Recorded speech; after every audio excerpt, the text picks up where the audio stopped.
Hello, everyone, and welcome to an episode of Max Spoilers from MinnMax. It has been a couple months now, and we are all ready to talk about the video game Death Stranding 2. We've understood every piece of it. We're ready to spoil all of it. We're definitely going to talk about every single plot point that happens in this game, and it's all happening right now. Yeah. A couple announcements first. One, if you wish that you could see this, or you didn't have to watch this as a video, and you could get it as an audio podcast feed, you can if you upgrade to the, what's that tier, Leo? $5. The $5 Patreon feed. You can listen to this as a podcast, but that's not all. If you jump up to that $5 feed before Monday, August 25th, we will DM you a code for Sunderfolk on Steam. Sunderfolk is one of MinnMax's like hidden gems that we're talking about this year. It's like a kind of turn-based, you control it with your phone, good party game. It's also currently $50. And so even if you weren't that interested, I feel like you're $5 interested. Plus you get to listen to this as a podcast. That's like you made $45. It's like beating the odds. It's like you're being given money. We have 200 Steam codes. We'll post on our various social medias when that is all gone. But jump up to that tier, support MinnMax, and support us being able to do big old Max spoilers on Death Stranding 2. And if you want to upgrade your tier to the Backstage Pass tier, that we just got the 10-hour extended travelogue from the Minnesota meetup up there. So what a great time to go to the Backstage Pass tier. $10 for 10 hours? That just makes sense. That's true. There's so much good stuff that's not in the regular travelogue, like us doing a puzzle. Yes. That, of course, we bought in the Gerton's New Show Plus, so it's like, do you want closure on that or not? Yeah, come on. Joining me on this Death Stranding 2 Max Spoilers experience is Leo Vader. Thank you. I'm reclined because I'm getting over an illness. Thank you. Aw. Dooms? Is Haley McLean. Keep on keeping on. Don't you love when they say that? And the first person on the MinnMax staff, I guess, to beat Death Stranding 2, Kyle Hilliard. Hey, I was trying to think of a re-Patreon joke. Oh, I like that. But that's as far as I got. To just say it. It's pretty funny. Patreon. Thank you. That's when you know you got a good joke. That's pretty funny. Classic. We have been talking about doing this Max spoilers for a long time, and at first I think it was just going to be me and Kyle, and then Haley was like, no, I'm getting there. I'm going to do it. After I build every single road, I'm going to do it. And then, surprise, Leo from behind, just kind of blasting through, finishing Death Stranding 2 as well, and I'm so glad that we have 4 people to all talk about this. This is awesome. Yeah, I've discussed since before I thought I would even like it. Yeah, now here I am. Did you play Death Stranding 1? I tried it a couple times, but never got into it. What about Metal Gear? Are you a Metal Gear guy? Watched playthroughs of 1 through 4, played and loved 5. Oh, okay, I knew about 5. That's and loved right. Peace Walker. Okay, so you've played Kojima games. You know how he functions. Okay. Yes. And you love him, don't you? You love him. You predicted everything that was going to happen. That little scamp. He's literally a scamp in Lords of Shadow. You know what I'm talking about, right, Jacob? But he's sensitive There's about like his height, so don't. Yeah, call there's it like a little scamp that like runs around and like bugs Gabriel, and they're like, yeah, that's Hideo Kojima. Is anyone literally a scamp? Lady in the Yeah, Tramp. Hideo Kojima in Castlevania Lords of Shadow. It's called Scamp. And that was our Max spoilers on Castlevania Lords of Shadow. Come back Hey, anytime. That game's got a great Hideo Kojima ending. I'll talk about that tomorrow. It's just scamp's not like a race, like that's all I'm saying. Jacob, please go on. Sorry. I feel like trying to just go through the events of this game is a vain pursuit, that we would never get there and we wouldn't talk about the stuff that we liked. So I feel like, I don't know, I want to start with everyone's just like favorite story bit, or maybe just like favorite experiences playing the game, because also it's like we know that Haley loves building roads, but other than that I kind of don't know people's just like how they vibed with it. So if you have kind of, I don't know, what's your most memorable moment from playing through this? Kyle, do you want to start? Oh boy, of course you come to me first. I mean, it's probably playing, if I'm being honest, it's probably playing Dollman's favorite song in your bedroom. Did any of you guys do that? I tried. I couldn't get it to trigger. Oh, no, yeah, that was a moment where it's not really a story moment, which maybe goes against what we're trying to do here, but it was like a moment where I did it, and then I one by one, which is just 2 people, I called my wife and then my daughter into the room to be like, look at this! This is insane! That was my my get a load of this, because I can't get over that all the dancers are motion captured separately. Yeah. That it's like it's not just 4 clones of the same dancer. It's like they had 4 people doing that, or at least 1 person at 4 separate times. Yeah. Haley, what was your defining moment of your playthrough? I have 2. I have, well, dear friend Jacob Geller said to me, hey, you just got the coffin board, right? Take a nap on it and see what happens. That is just, Kyle and Leo, did you guys do that? I don't know what this is. You have to explain it to me. Best secret in the game. It's just, how do you describe it, Jacob? French kissing tentacle... You're starting 75% of the way through. Yeah, I guess. Our friend Norman Reedus, he takes a nap against the coffin board. If you do that, a cutscene triggers where the board itself opens up, and Higgs comes out of it. He looks right at the camera. He says shh, and he says wakey wakey eggs and bakey. He wakes Sam up, and then he says, I can't hold back this feeling anymore. And then giant tentacles burst from both. Him. Yeah, he's holding him like this. Giant tentacles burst from both Higgs and Sam's mouth, and they essentially make out with their tentacles while being wrapped up with more. It is the most... Like, you would think you stumbled onto some weird site that was writing some fanfic, but in fact, it is an officially produced part of the game. I see Kyle frantically looking up the footage. Yeah, I am, truly. Coffin nap, Death Stranding 2. Sam and Higgs in this game, of course, adding to a long legacy of homoerotic tension between male hero and villain, as is in a lot of the action movies that a lot of Kojima stuff apes. And it is... you know, it being in a dream and not quite kissing, where their tentacles are coming out of their mouths that are kissing. It's like not quite all the way to making it text in a couple key ways, but it's more than we usually get, and it feels a little brave in that regard. Yeah. I mean, and notably the most kind of previously the most homoerotic Kojima relationship was between Snake and Liquid, and then the end of this game is just a complete kind of retread or homage to their relationship in Sam and Higgs' final battle. Homage is the polite word. Yeah, can you plagiarize yourself?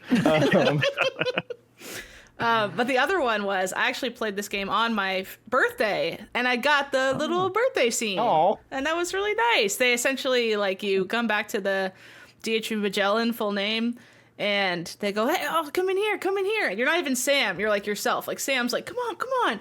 And they bring you into the lobby, and it's very much like, shh, she's coming, like, kind of energy. And they're like, happy birthday. And then Higgs is also there, and he's like, hey, I'm here too. Let's put all the animosity aside. It's your freaking birthday. Like, kind of energy, and everyone's happy. And that was, like, weirdly lovely, because my birthday was on a Wednesday, so I didn't really get to do that much, and it's like, I'll wait till the weekend and do something with my friends. So I was like, oh, my birthday didn't really feel eventful, except for my lovely my friends Leah Seydoux. Yeah.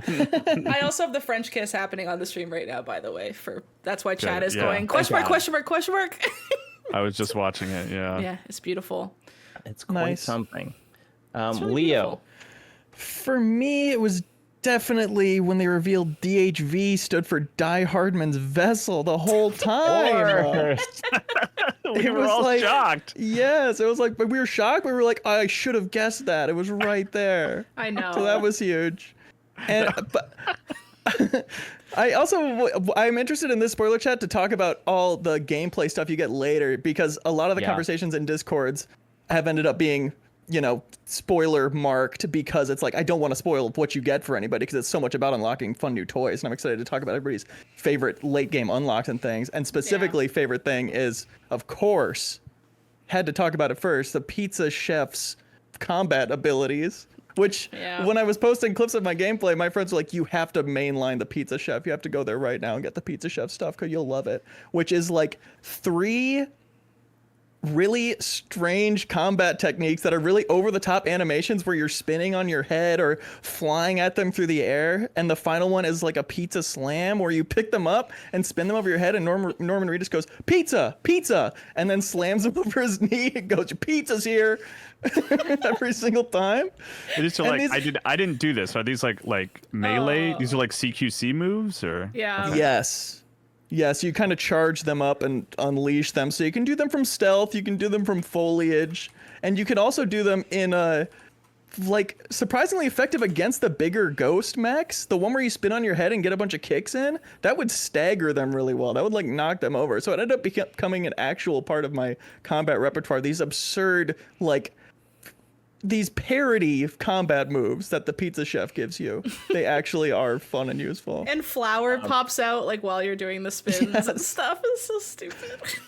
Marie came in during the pizza chef cutscenes and she was like, "This is so racist." And I was like, "No, it's a Japanese game. I get why you're saying that. This whole thing feels off if you think white people made it, the way this pizza chef is acting, but it's actually their right to portray him this way." and Kyle, it's worth doing because there is an elaborately choreographed fight scene with the pizza chef, who is, of course, the dude who made Ghost in the Shell, right? It's really? like, it's like a legendary anime guy, and it's it's very silly. I mean, honestly, I think that my favorite thing about this game is this kind of secret that I feel like Kojima games have in a way that other games don't, which is just the kind of, how in the world is there this much effort put into something that in all likelihood you would not see? You know, either the coffin board animation cutscene or some of the nightmares that Sam can have that just randomly occur on the Magellan, or, you know, kind of like these secret techniques that it's like you're never really told about these or whatever, but you can do them. And not only can you do them, but they are as elaborately produced as everything else in the game. It just like, it's very different than kind of the sort of Easter egg I'm used to in an open world game, which is like, oh, if you go over here, it looks like a Batman was there. You know, that just kind of like very loose environmental storytelling, and you're like, I guess that's a secret. But like here, these are secrets. You know, these are bonfire from Dark Souls is there. Yeah. Did you guys see the Doll Man backstory? Yeah. Yes, but only after I rolled credits. Oh, what? Interesting. Really? I saw that so early. Yeah.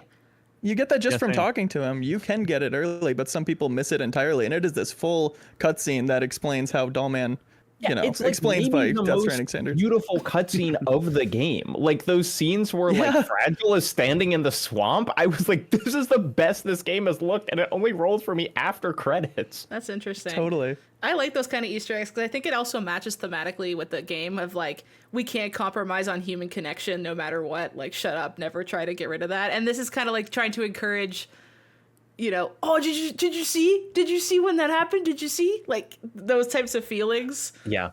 I hadn't thought about it that way. Yeah. But yeah, having it be like fulfilling to explore every corner does feel thematically relevant. And have having a there be reason talk to other people somebody about it. Yeah. Like, Jacob, you took the time out of your day to message me and say, I know you have the coffin board, do this with it. I want to talk to you about it later. Like, that's... Look, this will come up on a Pew Pew Bang at some point. That's fun. My favorite part, honestly, my two favorite parts of the game were weirdly both to do with the adventurer who you had to keep rescuing, who is not the reason why it's my favorite, but it is, of course, S.S. Rajamouli, the director of my favorite movie, RRR. But I talked a little about in the beginning how I was frustrated with the game being easy, that I just thought that like it wasn't really pushing you to use the tools, or like, you know, and Haley, I appreciated when you and Leo were talking about it on Bonus Pod, and you were saying, you know, I like using everyone else's stuff. And I also do. I just want it to be like hard enough that I feel like I need to rely on other people. And I wasn't getting that from a lot of it. But the the first time that you find the adventurer, I had just decided to go on foot rather than a motorcycle, and you kind of hike over this ridge and into this like very first Death Stranding Iceland looking canyon, and it's like so beautiful, and you're just like walking down into this canyon. And I think the game really tactically deploys low roar songs. Like there are a lot of different bands in this game, whereas they were mostly all low roar in Death Stranding 1.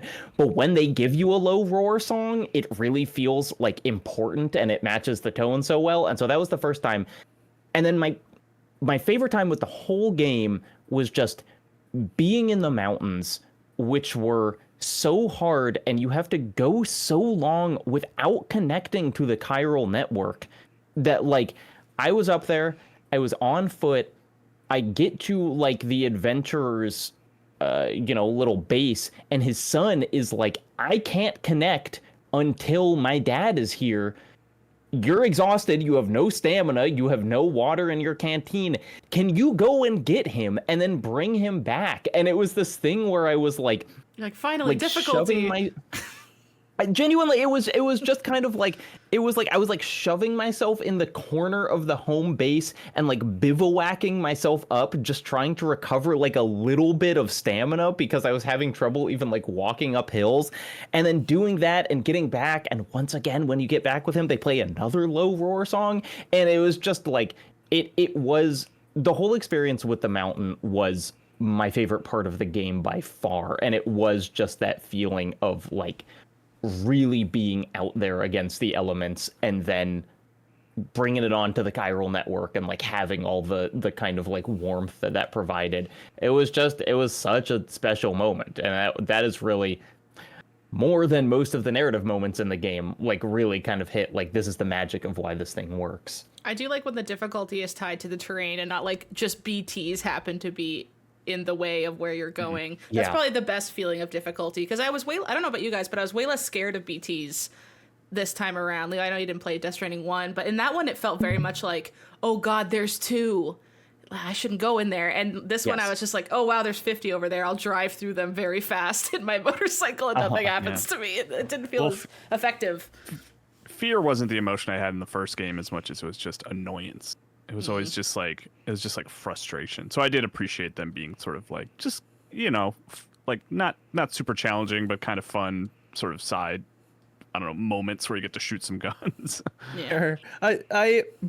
They are not scary in the sense that once there was the spot by East Fort Knott, there's a big field with a lot of loot in it and a lot of BTs. And I was driving around in my truck with dual sticky guns. It's actually my buddy Joe's truck. Shout out. And I was like, I could creep through this, or let me just chug some necrobiotes that make BTs not see me and just drive through this full speed, picking up all the loot with my dual sticky guns on my giant ass truck. And it was so easy and so effective. Hell yeah.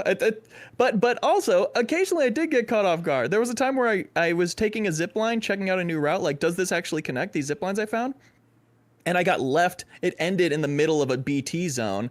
I got pulled under. I got brought into the boss fight, and I almost won and then lost. And then I had my first void out and like learned how void outs worked from that. So I almost wish they were harder in that you got to experience that more, because then once that happened, suddenly those encounters were way more scary, because I knew the stakes are so insane that a spot on the map actually gets blocked out for a really long time. Yeah. And all your loot gets completely blown up. Those parts are so cool and so crazy that, I wish there was a little more friction that made you feel that fear. But I could have been playing on brutal difficulty. I want to try that when I go back to 1.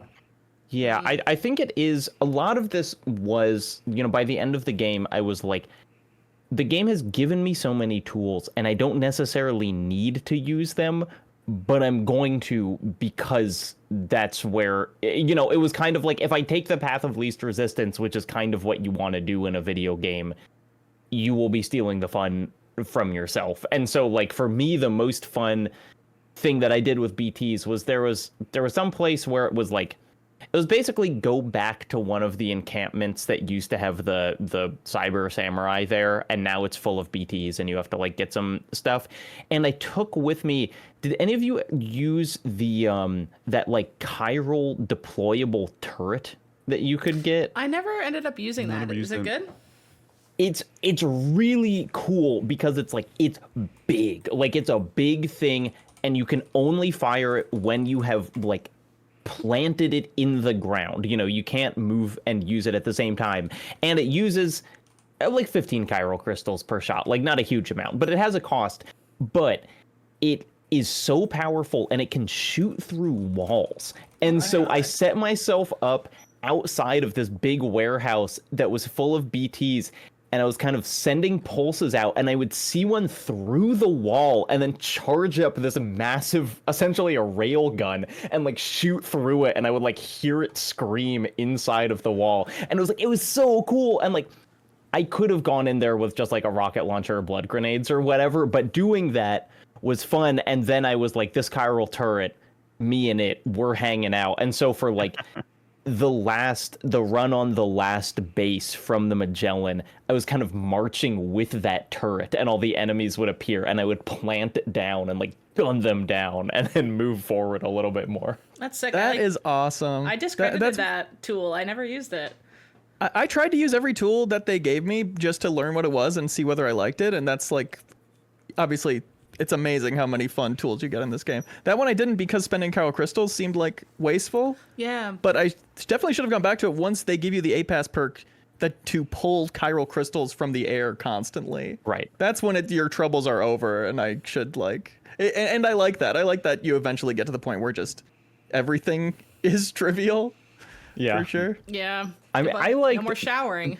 That's for sure. Once you get that ability, unless you're Jacob and you want to see Norman Reedus shower every cutscene. I showered every time. It was part of my little ritual. Oh, can I say that? How Complaints. it makes me so pissed that you can't shower before he goes to bed. That pissed me off every time. Yep. He'd be so dirty and stinky and covered in blood, and he's like, like I tired. always shower before I get in my bed. It's like a sacred place, and the fact that he never does it made me so angry. You know that bed smells crazy. Yeah. I really liked whenever I would deliver a shipment of goods to a base, and they'd be like, great, we've increased your resource allotment, and I would just go and I would take Steal. all of the chiral crystals immediately. I would be like, hey, yoink, those are mine. Yes. Yeah. Totally. Were safe houses in the first game? The structures? Yeah. They were. They were. Cool. Did you I use love that those are like more useful than a lot of the facilities. Like so many Usually of the ones that player you built like safe build houses. yourself, right? Is that what you're talking about? Yeah. Yeah. Okay. That you can put cars in, and they're like repair your car and stuff that not all facilities do. It's cool to have like player built stuff become core parts of my map that I constantly return to and I use as reliable storage. Yeah. Did you guys get frustrated over the teleportation points, like the fragile umbrella teleport pods? I just felt like there was never, because you can't bring your stuff with you when you use them. So I was like, when am I ever... I couldn't think of a single use case when I was like, oh, time to go over here and not have any tools with me that I would need to warrant going over there. I think I ever used those. I would teleport with the DHV. Yeah. Yeah, and then I did that. occasionally with the hot springs, you can Yeah. do a little hot springs jump. I love but the I hot never springs. used great. used the fragile jump. I use them. I just used one last night because I was like at the top of a mountain with my pickup, and I was like, I kind of want to go visit the ghost hunter and drop this thing off, but I don't want to drive down there and back up. I want to skate aboard on my floating carrier all the way down, and then it'll be hard to get back up. So I'll just leave all my loot here besides what I need to bring, and then by the time Okay. I'm done with my tasks, I'm empty of loot anyway, and then I can teleport back. That's a Use it pretty tactically niche like use. that. Like, I almost kind of don't like the fact that there's that game-breaking ability hanging around, but there's never a reason to use it. It kind of made me feel kind of like yucky whenever I saw one. I'm like, oh, the thing that skips over every gameplay element, but it's also never useful. It just like was a weird item to always see in my peripheral when I was walking around, I guess. Felt pointless, kind of. Yeah, Yeah, I like the way that isn't too good. At least I'm glad you can't. that's true. It's so strange that you can teleport with cargo in the DHV I Magellan know. at all. Yeah, and then every other. But it's like I never used it to turn in cargo. I think they do a good job of just being like, yeah, you can do this, but like it's not. What do you do? You don't get as you many know, play the likes game. or something, Yeah. right? Yeah. No, you get less likes, but I would get so mad every time it was like, oh, I want to teleport over there. It's, oh, its plumbing is actually has some poopy in the pipes, and we can't move. I would say, yeah, probably 40% of the game. It's like, oh, the tar currents, Sam. We can't do it. We're sorry. It got to a point where I was like, what if it couldn't teleport? Could we do that? Like, I think they had it needed to travel through tar for plot reasons, and then naturally we'd all be like, well, why don't we just ride it through the tar to do this? Tarman got his hand stuck in the tar, so he had a connection to the tar, so he could travel with the ship through the tar. Yeah, Yes. only So that's just came about organically from the It came character. about organically, but then I think we maybe tar painted ourselves into a corner where the core gameplay loop is walking places, and then we're like, oops, we have a teleportation machine. It was so, I was like, you couldn't wait a second when it's like you've made like this incredibly long journey somewhere, and you're like, God, finally I got Yes. there. And it's like, and it just like rises out. It's like, I guess everyone's here too. Good job, me. Or even like they'll be like, Sam, it's broken. You can't use it. I'm like, cool. I'll go sleep and like read a book for a bit and let me know when it's back up. And they're like, no, it's gonna be forever. But then as soon as I get to the other place, they're like, it's fixed. And like, that whole thing happening over and over made me angry. It took me out a little bit. Yeah, it was like they want to have all the characters in person where you are for a lot of Yeah. story cutscenes throughout the game, which makes sense to have that conceit, and it is like a lot of messy wrapping to make that happen. Yeah, 100%. I will say, I love the design of the Magellan, even though it's just a big Metal Gear head. I think it's so cool. I like how big it is and how far away you can see it, especially like at night, just like using the lights on it to kind of navigate towards it. I thought was really cool. And I like when it gets the big gun and then suddenly you can do like orbital bombardment from it. Yeah, that was Yep. awesome. I feel like The that fireworks it can launch too are cool. All the support abilities I like. Yeah, I get that was only at the end, but God, it felt so good that I was like, I wish I had this for the whole game. It must have been so fun. So let's talk the story, broad story overview. I can't remember with Death Stranding 1 because it's been a long time since I've played it, but it really did feel with this game that the middle of the game, very little happened in it, and it's like there are reasons for that, and some of them I think are relatively good and some aren't, but it felt like there was like the beginning of a story and then you kind of found tomorrow and basically nothing else happened until the conclusion. Did you guys have that feeling, and or was it frustrating for you? Yeah. Yes, had that feeling. Didn't find it particularly frustrating. It was okay. Like I don't know. Because that's this sort of the structure of the game is like compelling beginning. You do what you want in the middle. Compelling ending. It's kind of how I feel. Which is how I felt like Death Stranding 1 was structured as well. Yeah. And it's why I know I'm like talking backwards now and being negative when I kind of led positive. It is why I'll always like the narrative of the Metal Gear games more because they're like more consistent throughout. Not that they need to be directly compared to Metal Gear, but it's his previous project, But no, I don't know. I think it's fine. It's like you guys seem to be a lot more like I'm gonna do a million things in the meantime. Yeah. I also approach the game very much like I was just the reason I played Death Stranding is because I want to know what's going on. I want to know the story. So I was very much just like doing the main missions. I didn't do a lot of side stuff just because I wanted to know what was going to happen. So the pace seemed okay for me. Interesting. I'm so interested to hear you talk more about the story as we go on then, if that's what you're primarily here for. Because I'm of course primarily here for the gameplay. Yeah, I'm not saying that it's like good. There's a lot I don't like about the ending, which is why I'm excited to talk about it. But it was the primary thrust for me wanting to play because I really like Kojima worlds and narratives. Even in the moments where I'm like, this is stupid and not working, I still like that someone gave a crazy person $1 billion and let him make just insanity. I know. Yeah. 100%. But I'm thinking my enjoyment of the pacing is almost for an opposite reason to you, where it is like I love being able to take as much time as I need in the middle to do what I want to do, and then eventually I can choose to move the plot forward, and then the cutscenes aren't too long throughout. And then by the end, it's like I've loved what I've done so much. The gameplay you've given me, it's like so special, such a unique thing that when it comes time to watch cutscene after cutscene after cutscene, it's like okay, I'll watch whatever your little cartoons are, dude. You earned it. You earned Well, it. I'll fine. I'll watch your anime that you made. Good Yeah. job.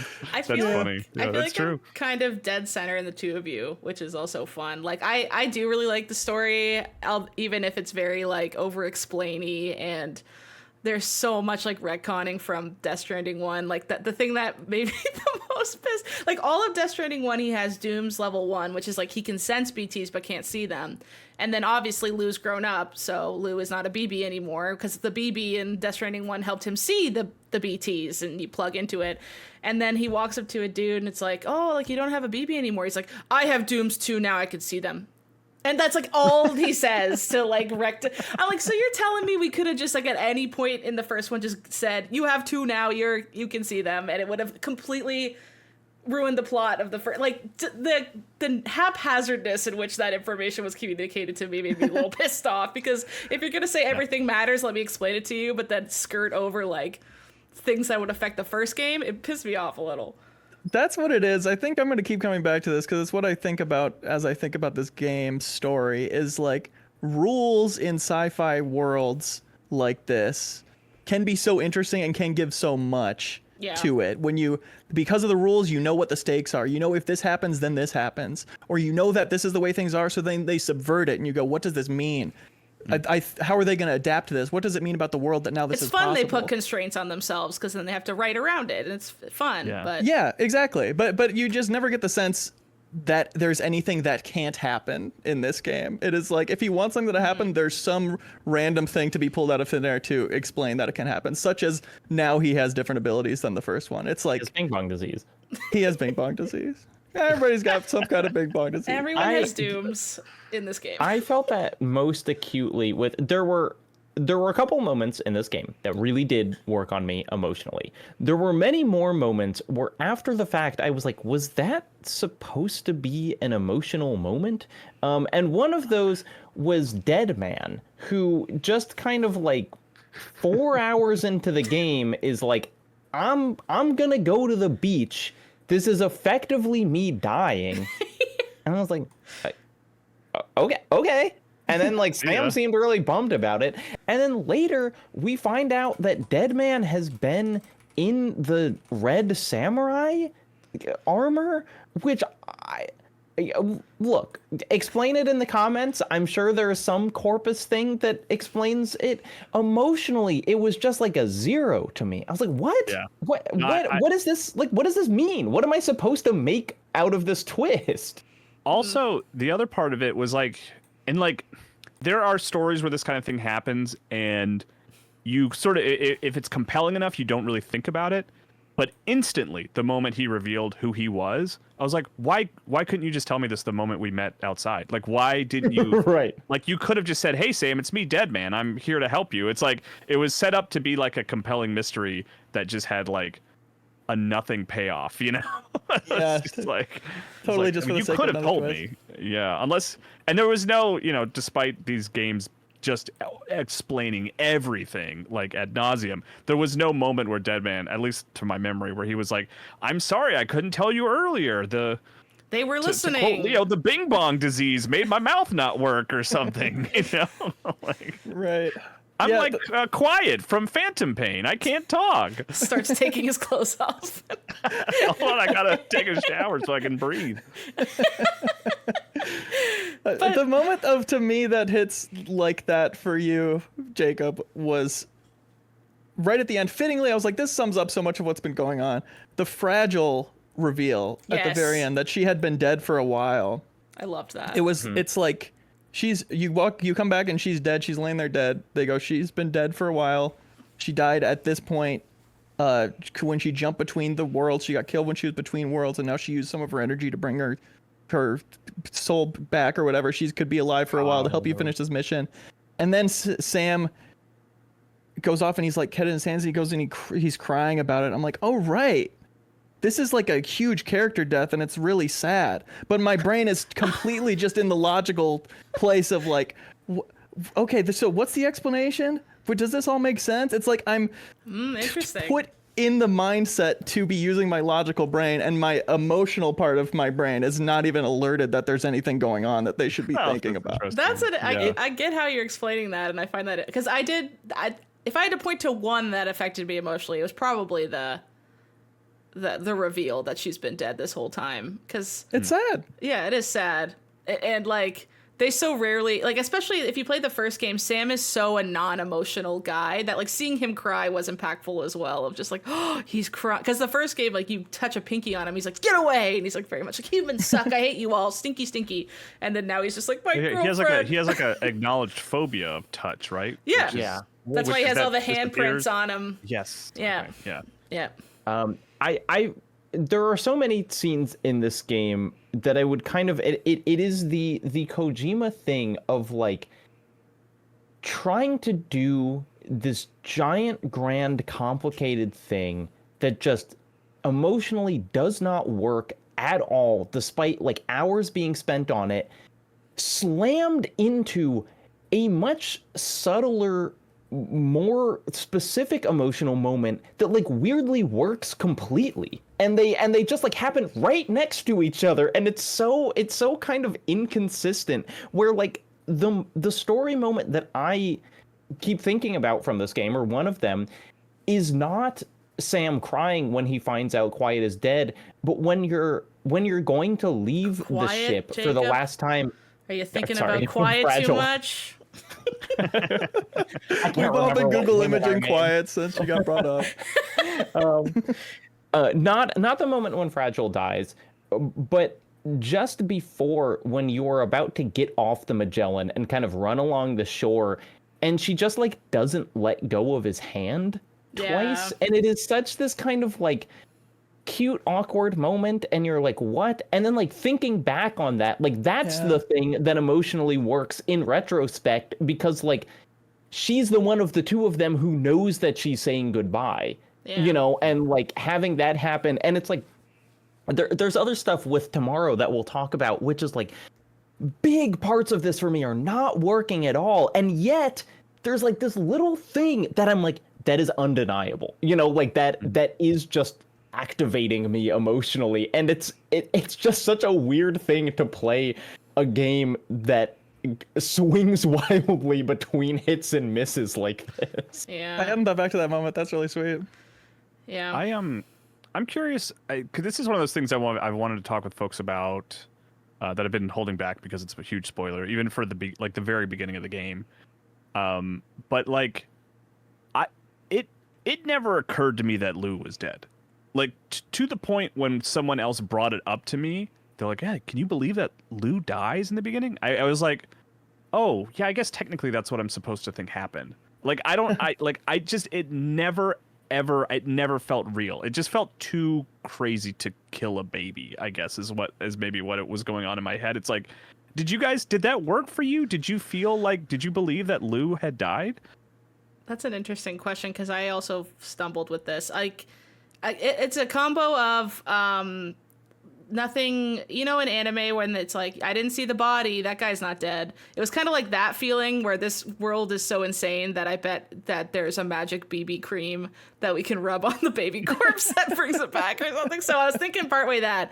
And the other thing is like, they also were kind of like drip feeding that Sam has like a grievance psychological break issue where he's like, he thinks BB's still alive, and everyone around him is like, shh, just go along with it. But we see those scenes, so it's like, are we Sam, or are we like a fly on the wall, or like what? So that was like kind of a little bit confusing. But then there's also one point where he's fighting Higgs in that warehouse, and he yells at Higgs, "You killed Lou." But then like later on, he's like, "My baby," and he's like playing with Lou in the pod, and I'm like, what does he think? And I was kind of just like confused on what I was supposed to think, and also what Sam thought, what was going on. Like it was, I get what they were going for. Like I knew Lou wasn't dead, but I also knew Lou wasn't in the pod. Yeah. Right. Like, yeah. but it was just like, is this what? And that's perfect encapsulation. How he's like, is this what I'm supposed to think? Is this what? And maybe that's the idea. Is like you're supposed to be a little confused by it because Norman's confused. Like he by has it, but moments I don't know. of clarity where he knows what's going on, and then loses it again, I guess, is maybe what he was trying to communicate there. But And it's maybe enough of like there being so much going on with it, and I appreciate that characters are confirmed. Like, does he know there's nothing in the pod? Like, you get them saying that he was gone. the doctor's like, you have a psychological issue called blank, and like tells him it at one point. It's like, oh, yeah, okay. and him yelling, "You killed Lou!" Like the back and forth, him being so unhinged as to be having a full-on hallucination for almost the entire game. It's like enough of a smokescreen that it made me not see the tomorrow thing coming, even though I should have. So maybe it was helpful that way. But also, I think me forgetting that Lou was a girl helped me not see tomorrow twist coming. A lot of people don't know, because that was the thing. My partner was like, I didn't guess that because I thought Lou was a boy. But I guess that's a thing a lot of people misunderstood from the end of the first game. Because for the whole first game until the last 5 minutes, Yeah. Sam thinks Lou is a boy, and then Yeah, it was like a post-credits thing, wasn't it? That Lou's a girl. Yeah.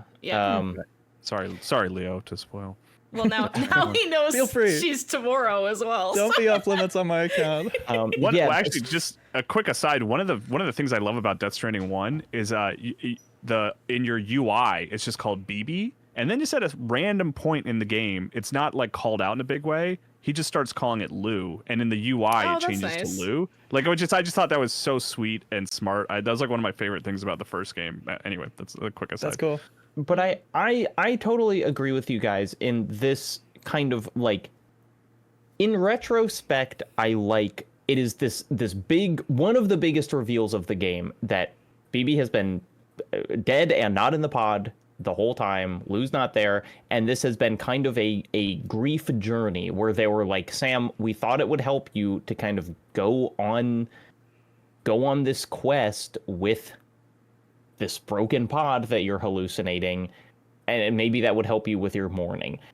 I like that idea in concept, but I do think it's like, it is the rules of the world that I'm just not clear on, because it's like, okay, what I assumed was happened is like BB died in some way, Lou dies, and then is on the beach, and that's why she's back in the pod. The beach, something. But at the end of the first game, Sam just opens the pod and gets Lou out. And I was like, why isn't that an option here? And it's like, I know that there are these lines, but I think it was like, I didn't quite understand what Sam thought was happening. So then the twist reveal of it didn't really work on me either, because I didn't know like what his expectation was. Yeah. I'm having a revelation in this moment, that I was so adamant that I knew Lou wasn't dead the whole time. Was that me being in Sam's head? Is that I also didn't want to accept the fact that Lou had died? Maybe. Oh shit! Wait, hold on. Is Hideo Kojima a genius? Games love gaslighting That's dads. awesome. Every game is about being a dad and the feeling of being a dad, and what happens if you're no longer a dad. That's like every AAA game in the last 10 years. And soon they'll be about being grandpas. That's our. Yeah. That's right. And then moms in 150 Hey, no, years. Well, Haley, there's no room for that. Get out of here. Great grandpas and then moms? Come Then on. grandsons. We'll talk Aw, about it. damn it. I mean, this game is a lot about what men think about moms. Like, every character in this game who's a woman is a mom. Yeah, I talked about It that sure is. on the MinnMax episode, and I still got heat for it, saying, I think he did a much better job with women in this game, and people still got mad at me, but like, whatever. But having played Better Gear Solid 5 and Quiet, the most annoying thing I've ever seen in my life, I really liked the female characters in this game. I think that he takes time to, they have friendships and they like hang out together and they don't need to talk to you to exist, and passes the Bechdel test in 8 seconds into the game. It's great, like fantastic, 100%. everything's there.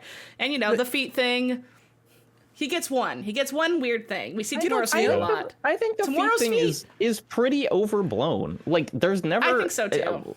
Yeah. It's like she's just barefoot. I don't think it's gratuitous. No, it's that's like she just other doesn't people wear shoes. putting weird stuff on it. And Yeah. Yeah. I mean, it also is that, I mean, not as a defense, right? In the same way, I think I even said this in my review, is like they do justify things in these games, whether it's good or bad. I like that they have justifications, right? She Like breathed through her Quiet skin. was ridiculous, but it was like thought through, right? I just didn't I like think where they first landed. he made her naked and then thought it through after. Yes, I think that was the order of I totally operations. think that's true. Yeah, Yeah. he wanted those cosplayers for sure. But like I felt like Tomorrow kind of needed to have her shoes off to do all the cool action stuff that she needed to do. You know, like she needed to be able to touch things with her hands and her feet. Tactical feet touch. Yeah, the fighting. white cocktail dress constantly getting covered by tar. That one was like, I don't know, this is the best choice tomorrow. Yeah, just wear a black Little dress. grunge coated. Yeah, but I Also- really. Go ahead, Kyle. I was just quickly just shout out Rainy, who I remember taking notes as I was playing, and like you are I love introduced to Rainy. her, and it's like it's playing like raindrops keep falling on my head. It's like so on the nose, and it's like so. It's like I'm listening to a song. The character's name is Rainy, and she makes rain, and I was like, but damn it, it's working on me. I'm connecting with this woman, and I want to help her. Yeah, I really like The Rainy. game, a lot of great characters in this game for sure. And as I talked about in the bonus pod about it, all the cutscenes being about Bing Bong disease for the middle 75%. It's like I do wish you just like take a few more things for granted and have some of the story be them on a side adventure, them trying to find a Yeah. good birthday gift for Sam. Some more character moments, I think, would have Yeah. been very welcome because the ones Yeah. that were there were great. Because think about Yeah, how I- often they cut to him looking at that photo of them all. Like if you had like a wall of photos that he looks at the end of the game, it would hit more than just the one cutscene thing where Well, you took a picture of if them. you take more Do photos it, of you them, can add more. What? How do you take Yeah. more photos? You How look is- at the little camera in your room. Oh my! I didn't even know that was a thing. I would have been And you snapping can go pics. to different parts. So of the maybe ship. it's you who doesn't respect women. It's not me. enough to take photos. I of respect them You so didn't make much. the I effort. never take their picture. For your collection. I damn it. really Real quick, like, by the way, Krauser05 asks on the chat, did I miss what Bing Bong disease is meant to be? I mean, it's did a you play the catch-all. game? We don't want to spoil it, but It's a it's kind catch-all. of the main thing about this game. All the 21-minute syndromes and stuff. Oh, how I- how we much? get a lot of 21 explanation minute about it. syndrome where she vomit? shits herself. Oh, yeah. That had to happen. Yeah. When she vomited through the wall, I truly, that was probably the moment of everything in this entire game that I was like, Kojima. Like that feeling of like, come on, that's gross. Enough. It's so green. it's It's Good. so green. What Good. is she eating? That's what you play these games for, is She's those eating moments. mushed peas in the back of of the lab. Chiral peas. Chiral peas. I really liked in terms of the gang on the ship. I loved those weird scenes where Tomorrow was like doing like education stuff with Rainy, and they would call you in and ask you like a really weird quiz question. About like And then- evolution. Yeah, did you guys get the nightmare version of that? Oh, I feel like I did them all because I feel like I got a trophy for doing them all. But I failed one. It's No, been a while but- for me. I was looking it up. I beat this game in the end of June, so I think I'm like the furthest away from it for you guys. So I apologize if I miss. Or if I So misremember details. there are kind of like three normal questions where it's like one is about cubes fitting together, and it like completely broke my brain, and I stared at it for like 20 I can't minutes. do those. Yeah. But then there's one where you get up, and it's towards the end of the game, and you go in there, and it's Fragile is in there as well as Tomorrow and Rainy. And it just says like, Sam, we have a question to ask you. And then it's like, which one do you want to survive? And it's just like Tomorrow, Fragile, Rainy, and then also Higgs is there. And you just like pick one, and then Sam is like, and he wakes up. And it's so weird. That's awesome. What the? Who did you I pick? did see this. I remember. Yeah. I wish I could have gotten more nightmares. Is there some way to like eat sugar before bed or something? Eat To those guarantee apples. nightmares? Yeah. On the ship side scenes, did y'all see Tomorrow in the VR chamber? No. No. Did you have to go into the VR chamber? Because I never Yeah. went in there. Okay, I never went in there. Yeah. If you go in there sometimes, or I don't know when it happened, pretty late in the game, but just a random moment when I happened to be back there. You go into the VR room, she's like killing it in the VR test, and Rainy's cheering her on. And then so at the end when it comes back, like it's just like in VR to use the turret on the gun to support me. She's like, nice, just like VR, and she starts testing it out. That moment hit really hard because I had that like random thing cool. happen to me. That She it went does back to. also, Tomorrow has all the high scores. if you're Right, doing yeah. the VR That's stuff. really Kyle, cute. it's worth, I missed that. Yeah. it's worth going in there because the song that plays in there is insane in the best way. It's fully just like a Hotline Miami song. It's so good. It's like now permanently on my running playlist. Nice. I'm obsessed with this game's soundtrack. I have been listening to it all the time, both the licensed music but also just the score by Woodkid I think is so good. And like Unreal. the minus 61, the song that the game starts with is so good. And then Rainy's theme and the kind of like big orchestral version of it where they have like children like counting in the background where it's like no no no no no no no no, and you can just hear just like a chorus of children being like each me it's amazing. It's so good. Nice. Incredible. I loved making. I had playlists of like, this is every song I've unlocked. These are my favorite songs. These are songs that fit this specific type of walking around that I like to listen to these like more ambient tracks while I do. There's so many amazing songs on the soundtrack. And I want to say, if you put a sign up, that's the the delivery company. That's the cat that plays the little jingle. If you put that sign up, Oh yeah. F you. You're out of my life because it ruins the vibe of all the songs I'm listening to as I drive around to get that stupid jingle constantly on the highway. I'm trying to vibe out. There's some griefers in here. I see people put down the climb down the thing pole, and they put it right Just in the where middle you of the road. drive, and your car hits it no matter what. It's like I like have completely fallen off the road up high, somewhere high, and it's messed up my whole run because someone did that. You can't do that in a Strand game. That's not fair. It's the Higgs players. What makes you do it? It's like the thing you stick in the rock and then you use the rope to climb down like a mountain. The climbing anchor? Thank you, the climbing anchor. They're basically just putting a stick in the middle In the of the ground. road, and it Your car like hits when you it. run into it, you just like shoot off in some direction. It's I didn't think considered, you could like, put anything on the road because I've tried. I've tried to put a climbing anchor off the Not- side of the road. in the not the ramp. asphalt road, but just like just a place that you would be driving. Oh, that's messed up. You can put it like in right. when you're about to go down into one of the centers. There's like a little bit of concrete before you start driving down, and people put it there, and it's like, I'll be going full speed. It's like all your stuff turns red because you smashed into something, and you're Yeah. like, what? Like I just drove for 40 minutes, and it's all perfect quality, and then you smash into that. Oh my god. That's so It, screwed up um, because I think it's so smart how they make it so you can't grief. Like any way you Yeah. could enter text or anything, like they know players would misuse that. It's like you can only be nice to each other, and it's messed up that players They, found a way around they it. found the one way. That was in the first game too. I remember there was like the was it? quote unquote Death Stranding griefers. I think it was the exact same thing they did with the climbing anchor, Man. probably. I'm probably doing a disservice to myself. I mean, at this time I played it pre-release. Death Stranding 1 I played when it launched, but I got through it really fast. Like I played it like a couple days after it came out, and then even reviewing this one, there were a couple days where the servers just weren't working, just because it was like Yeah. pre-release Yeah. and stuff like that. So like both my playthroughs of the game aren't really overpopulated with stuff from other players in a weird way, and I wonder if I'm like almost not getting the full experience as a result. Well, you know? but Probably. Kyle, I think that you would actually not get that much of it anyway, because the way that you're mainlining, you're largely going through places that the chiral network is not connected. And so like if that's where you're going through, you're never going to see anything from other people because they only populates once they pop back up. Yeah. And so Well, I mean, you it's go there more- once, you turn on the chiral network, and then you leave. You know, it gets That's true, but it's like turned on pretty quickly. I think it I know what comes you mean. it comes into play more when you're doing kind of like random delivery stuff, because Yeah. that's when Building roads. yeah. Did you I did guys some, get did you get the big moon? Yeah. No. What makes that happen? Is it just height when you're higher up on the mountain?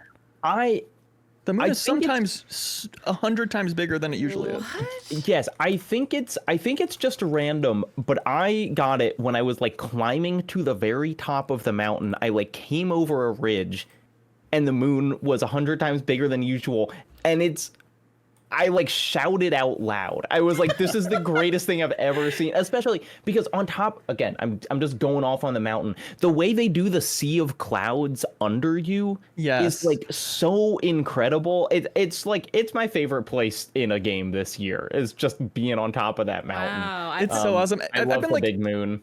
And they're driving around and being like, I can't see anything. What is going on? And then realizing I was in the middle of the clouds. So cool. Yeah. Oh, wow. I'm looking at footage of it now. I have it up on the stream, and that's so pretty. Oh, Love the photo mode. Took more photos in this game than I do in most any other game. yeah. Yes. So many pretty little moments that I go, I want to remember this. And they God, give you Teleportation's so they give good. you so much good control. You can like, being able to put lights places and adjust everything Yeah. about the camera. Sam I- has so many positions that he can be in. I had it. You can save settings too, so it automatically comes back to them when you go back in it. So every photo I took, Sam had his arms spread and he was doing like a Pog thumbnail surprise face, like, can you believe that? For all my photos. Did you wear the Pico hat, Leo? I feel like you would be a Pico hat enjoyer. Until he started talking, until he started yapping. Pico, I was- Pico. Pico, I Pico. had that pre-release and I was like, is my game bugged? Why does he keep saying this? And then I took the hat off. And it's, Yeah. if you wear the VTuber hat, he just kept saying Pico, Pico. Pico, Pico. My look is the pizza chef beanie for concussion damage and the goggles. Nice. I wore the Why Me hat the entire game, backwards style. I think that's Yes. canonical. I think that's what he would be wearing. Speaking of which, Love how it, I'll great put that was that? backwards. Did you guys do the Why Me thing over and over until you got that unique cutscene? No, I don't What know the what hell this are you is. talking Wait, about? yeah, what Oh does that hell mean? yeah! Made up. I got something at the start. Right, Fragile. should I go and watch the stream, Haley? You gonna pull Yeah, it up? here, I'll pull it up. Fragile asks you over and over. Like, well, at first, she just says, will you Oh come wait, do this? the thing at the beginning. Yeah, at the very beginning. Yeah. Oh, I did get this. Oh, Okay. nice. So, like, essentially, she's asked you, can you do this for me? And then, you can say, why me? And if you do that once, it almost acts like it's going to put you back to, like, pre-walking on the mountain, like, 25 minutes ago No, before the it's cutscene. if you do it once, you just go back to the beginning of the cutscene. Oh, yeah, And, like yeah. but if you do it twice, yeah, it starts zooming in and starts playing the like -61 song again, and you hear Sam go, no, no, no, no, and then it like goes back. And so it's like Sam is like, don't make me replay 40 minutes of gameplay. I can't find a YouTube video of it, but yeah, like, essentially, I I had the same experience where I went, oh my god. I was like, I'm getting punished for being cheeky, essentially, with that they subvert expectations for the double of time and then send you back to actually where the cutscene is.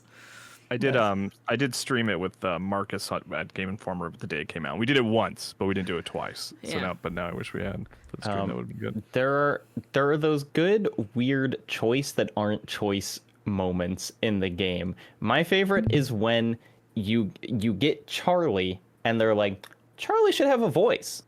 Who should that voice be? And it gives you a couple options, and I was like, well, Margaret Qualley, obviously. Same. And then Yeah. it I does did that that, too. and it plays like a line from the first game, and they're like, Sam, how about not her? And then you pick other people, and eventually you just have to pick Die Hard Man. That's like the only choice you have. Did you guys? Which was another reason that the twist like of him appearing was just like a nothing. I was like, Yeah. you've been Die Hard Man the whole time technically. I tried to get everyone but Die Hard Man, so then when I was I did forced too, to, I'm yeah. like, oh, so he's Charlie. Like, I like knew that an hour whatever he was introduced, so that kind of sucked.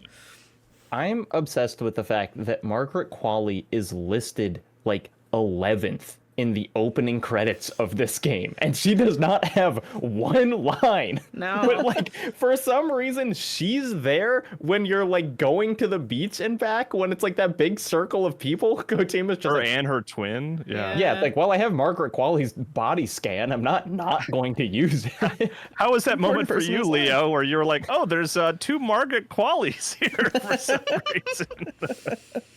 I assumed they were very close. Yeah, well, some could say they were so close they were the same person, but that's, reading into it a little bit. Go play one. I am like forcing myself to take a Death Stranding tolerance break because I know I'll enjoy it more, but I easily could go into one right now Love that for you. from how much fun I'm having. So I feel like let's start talking about the end, because there's a lot to talk about. Yeah. The first big, I feel like one of the first big sequences you have is this pretty cool scene. Should we talk about Higgs in general? We'll just get to him as we talk about the end. I love Higgs. Higgs. I hate Yeah, Higgs. I he love keeps wasn't in showing this up. game. He's a cool He's Joker awful. mask guy. He thinks humans are bad. He thinks humans are bad. He has a guitar that is a flamethrower. We like that. Not. Ever is that in the corpus? Honestly, I believe Higgs would use it. I don't believe Sam would play guitar or enjoy playing guitar. I was wondering if that was something I had missed in the first one, that he played guitar or something, because he plays harmonica and he's pretty good. He does play harmonica. But no guitar. Even when they showed the guitar, we can get into more of this later, but like even when they showed the guitar in that first trailer where Higgs is back and he's got a guitar, even in that trailer I was like, I think this is too far for me, Kojima. I think Wow. and it did. The whole end sequence was very much a lot of me being like, this is dumb. Like, yeah, this is not it working feels like for me you're at all. watching like the Kiss original animated series or something. Like it's like Yeah. that level of this is cool. But I like when he surprises Sam and he like has the flamethrower and the guitar and burns him to death, and you as Sam just keep That was burning and brutal. That dying sequence was and cool, actually. I burning will and give up for dying. that. Like Yeah. enough times that you're like, is there something I'm supposed to be doing? Yeah, You you're know? looking Like, is around there in the a puzzle? repatriation thing. Yeah. Like, Yeah. yeah. Yeah. I did like that whole right. sequence. I like that. Games have done that before, where they play with your expectations of like making, like even Death Stranding 1 has a moment that like forces you to repatriate yourself in order to progress, which is like interesting. and the like, you know cool. the Kojima torture scenes in all of Yeah. them are similar. Yeah, there's a good one in Prince of Persia 2008, of course, we all remember. But like I like that whole sequence because it was like I felt like I was doing it wrong, like it was a puzzle I needed to solve or something, but it was like effective. Like I thought it played with my expectations in an interesting way. It was cool. It was so upsetting and then to watch. I was just like, It oh. has that lovely moment when Rainey comes out, and it's kind of like, yeah, Sam is saved by the women in his life, which is nice. It's an emotional moment that totally worked and totally hit the big group hug at the Yeah. end, and totally was like, yeah, I do care about these characters when I'm not like being distracted from thinking about who they are as people by thinking about what particles they got floating around them. Think about what diseases they have. Yeah. Even though they do make clear that Sam keeps catching on fire because first chiral particles in the air will reignite when he repatriates. They have an explanation for that. Don't worry. Yeah. Of course. The science is And then sound. I did really like the second Higgs flamethrower scene where Fragile just beats the shit out of him. Oh, yeah. Like I thought Yes. that was I like.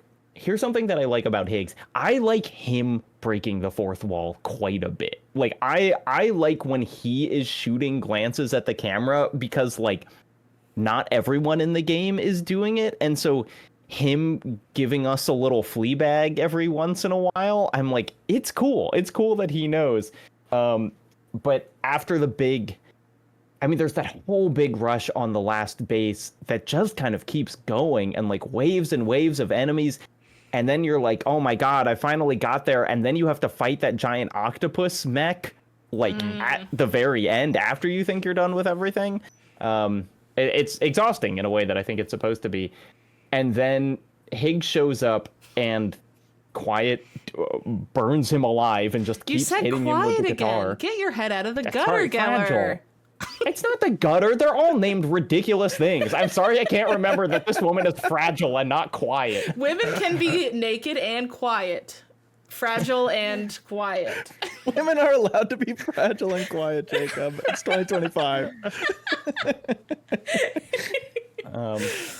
But then it turns out he's kind of just a robot the whole time, because actually he's been trapped on the beach.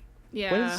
We know he's trapped on the going on? beach Okay. from the first game when Fragile Right. should have killed him, and she's like, this is a worse punishment. Hindsight 2020, Fragile should have just shot him in the head. Why are we coming up with vindictive plans for long-term suffering? Just kill him, for God's sakes. I have the footage where she burns him alive, and I don't know about you guys, but that was such a satisfying scene. I was like, hell yeah, burn him. No hesitation. She already messed it up the first time, not again. She just lays into him with the flamethrower. Ugh. That Her felt as good. spiritually Lou's mother too, you know, like one of the many adults in Lou's life, that being like hitting as revenge in that moment, even though she did know about tomorrow, right? The whole time? It's a great question. I don't know. No, I think she did because she Yeah? gave Lou to Neil, but maybe she didn't know that that's what happened afterwards. Maybe. Either way, in that moment, it worked extra hard for that reason. I was like, yes, get his ass for what he did. That unspeakable horror. Yeah. Killing a freaking baby. Should we talk? Do you want to talk about Neil? I think we should Let's talk about Neil Vana, baby. We have to. It's funny you put me on the spot, Jake, and I'll never forgive you for it. But you were asking maybe at the beginning of like what's the most memorable moment for you? I remember that. That was messed up when he did that. Yeah, that's the most memorable thing of this episode. But his introduction with all the fireworks, I thought was just like fantastic. It was definitely one of those like next gen moments, you know. That was my PS5 not lighting on fire right now. Yeah. But I liked the story of Neil, and I think in fiction I'm just kind of a sucker for like a father who finds out they're not the father, but still is committed to the child. You know, like that is a sort of a thing in a story that will always work for me. Yeah. And so like I actually I liked like most of the time with Neil, you're like, okay, I guess you're Solid Snake. I think like I'm not really sure what's happening here, but by the end, I was like, I like that he was committed to helping Sam's wife that he thought he impregnated, but he didn't. But he still just wanted to help another person, and like he was there for Lou in this strange other dimension, you know, like that. I liked all of that stuff, and I thought it was compelling and interesting, and it was nice to see like a version of the world that hadn't totally been overcome by the Death Stranding yet. Like it seemed like I don't know, there were like offices and cell phones. It was like it was strange to see, you know, inside one of the big cities. You know, maybe yeah. But I guess it was post Death Stranding though, right? Like in the timeline, this was because people were still kind of like that void out was what Sam was in and was the only survivor of. Right. Okay. Yeah. Yeah. But I liked the Neil storyline. You know, like I thought that was interesting and cool, and I was moved by it. It was one of the elements of the game that maybe I was the most moved by, honestly. I agree, and it suffers from the entire story is at the end. You know, like and much more so than like Neil is totally playing the Mads Mikkelsen part in this game, you know, 100%. Down to how you encounter him and fight him and whatever. But Mads, you get a little more of throughout the game, and this was like, you're not going to find out anything about Neil until the very end. But I agree, and I thought like a thing that I liked about it and felt like, you know what, this is progress in writing women is like that we do find out that Sam's wife like cheated on him essentially, and the story isn't like, and what a bitch for doing that, you know, that like I think they do a good job of being like both her and Neil experience this trauma that is basically unprocessable, and then they meet each other and they just have this like such immediate connection that they kind of can't deny it or whatever. And then, you know, again, another common trope is like, yeah, dude finds out he's not the father and he's like, oh, you tricked me, this sucks, you know, I don't want to be a dad or whatever. And I agree, Kyle, like his even though it's so kind of silly and coded in aesthetics, that thing at the end where you realize that like he has been protecting Tomorrow her entire life because like it's the child of the woman he loved, really got me. Like I thought it was really you know an moment. Their breakup scene in the office was like very real and like when she's like, it's just not gonna work, and he's standing there and he's like, what? And there's like a lot of pauses and stuff, and you're like, oh yeah, like it had emotional weight to it. That was probably the second most like emotional moment after the fragile death, I think, that I wasn't expecting, because the whole time that every time he popped on screen and tied his little bandoonie, and then like, I get it, you can't use the Metal Gear IP, but you're trying to be sneaky about it and call it like, I get it. It's very like it was giving Remedy vibes, honestly, of like Max Payne, but they can't say that kind of thing. So that's kind of what I was thinking about. But yeah, I really liked their weird like bonding over the experiences of war. moment when their things like their things lined up and stuff like that. And I agree, like there was never a moment of like, let's take a minute and hate on her for her crappy decision. It's like, we obviously all know that that's mean to Sam, but right now we're just talking about this other time. We don't need to take a beat and like hate on therapist her. should not have a relationship with one patient, let alone seemingly two patients. That's true also. A love triangle with your patients. Oh God, very true. But Yeah, that did hit for shouts me. out chat for reminding us that, of course, Fragile got her memories about Lou back when they arrived at the beach at the end. Oh, okay. Oh yeah, she forgot says to tell that that like 5 times too. She's just like, There's a lot of stuff being said. yeah. What is? I think that I could be wrong about this. Maybe chat will help, but I think the actors that played Neil and I don't remember the character's name, Sam's wife, for lack of I don't like calling her that because she's more than Sam's wife. But I think those actors are a couple in real life. I think. Oh, are they? Oh wow. I could be wrong about that. Yeah, I mean, it definitely does seem like, and he does a great job acting, but you can feel that like Luca Marinelli, who plays Neil, just kind of has a face that it seems like Kojima saw and was like, you need to get in one of my games. You know, like he does just play so well on screen, and he's got those like giant eyes, and it really, he's just able to emote very well. A mournful face. Yeah. That fits for the character for sure. Yeah. He can shoot a gun, and also you can feel bad for him when he's getting broken up with. There's few men that pull both those things off, in my opinion. In my humble opinion. So let's talk about APAC.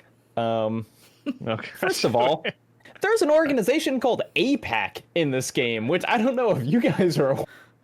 But APAC in our world stands for the American Israel Public Affairs Committee, which is an extremely influential like lobbying group and is probably given millions of dollars for local representatives. So it was just very weird to hear them talking about APAC in this game. Oh, weird. Well, hey, they turning out to be evil, and that's why we got to get BPAC going, huh? So this is what I need to like work through, because I'm just like, what the hell is this game doing? Where It has like intercompany agreements like that you have to know about. yeah, so it's like at the beginning of the game, Sam's like, I don't want to do this anymore. Bridges was like a state organization, and I'm pretty disillusioned with them. Like I don't want to like work with the American government, and I certainly don't want to work with the American government as it territorially expands into Mexico and Australia. And I was like, this is interesting, you know, and as you start getting hints that maybe Drawbridge actually does have, like, is being infiltrated by the like, you know, pieces of the American government, including the president, who says, Sam, it's the president, every time you talk to him. I was like, oh, this is like a weird colonialism thing. Yeah. And this is where should we have connected comes in, you know, because it's like I'll make this brief, but like years ago I had a sociology professor who I really liked in college that was like, it's weird that when billionaires try to like do good in other countries, their version of doing good is always like, we need to get you Wi-Fi so you can buy Coca-Cola. Like that was literally the example that he was like, you know, we need to get sub-Saharan Africa into a place where they can now buy Coca-Cola. And I was thinking about that as playing through and being like, oh, this is, you know, we're uniting it under this kind of insidiously American influence, blah, blah, blah. And it turns out that that's exactly what was happening, except then Die Hard Man was like, no, had it under control the whole time, don't worry about it. And then we don't worry about it, and that's the end of that plot line. Yeah, I also felt that way, Jacob. At the very start, I was getting similar vibes to like, oh my god, this is pre, you know, kind of like the COVID pre, what's the word I want to say? Like he predicted COVID with the plots of Death Stranding 1. It was almost kind of like he's predicting the weird anti-immigration, like, you know, Trump's America current vibe that's going on right now. not that it was that hard to predict, but it's like almost kind of like, oh, it's like a game I can play while these things are playing out in real life that I can kind of put my feelings of, oh God, I'm seeing this on the news to this fictional game I'm playing, to the point that like one of the first missions you do is like you literally go into Mexico, and the way you get into Mexico is at a border checkpoint that's now decrepit and like broken, but that's where all the robots are that are trying to kill you, and that's like kind of the still of the like crossing borders even in a post-apocalyptic world where everyone's dead is still hard to do because these lines matter, and even though humans don't have countries anymore, they still care about borderline. I was like, oh my God, like really interesting. I love that. But then Deadman's like, don't worry about that. Tar. Like, let's talk about that. And I'm like, oh, I was really hoping that would be more of the underlying, I don't know, thought through of the plot here, kind of like how the COVID vibes sort of were human connection in general. We can't just supplement things with online experiences was in the first game. Yeah, and it links into, it really does just feel like it's an alternate narrative that this game could have gone down, and then it kind of got more interested in something else along the way, but instead of excising that part, it just like really minimized it in the plot. Because ultimately what we get to and what we learn is that the like thousands of humans who had all been killed in a void out in the beginning of Death Stranding 1 all went to this shared beach where they have essentially been turned into a neural network where there are like these like rows of like gravestones that we are to kind of understand as people on the beach, and they're all being assimilated into this AI that's the president. And, the president's like flipping through faces and whatever. And it's all, again, it's all feel like, oh my gosh, we're talking about AI. We're talking about like human creativity being sucked up to create something that is not human. And will, he keeps talking about like, we need to stop, basically. He's like, we need to stop connecting, because if we keep connecting, we're going to evolve too fast and then we're all going to go extinct, I think is his argument. But it's just hand waved away. Like it just doesn't matter, and you don't even really have a boss fight with him. It just Die Hardman shows up and does the strangest thing I've ever seen in a video game. Yeah, I think he dances.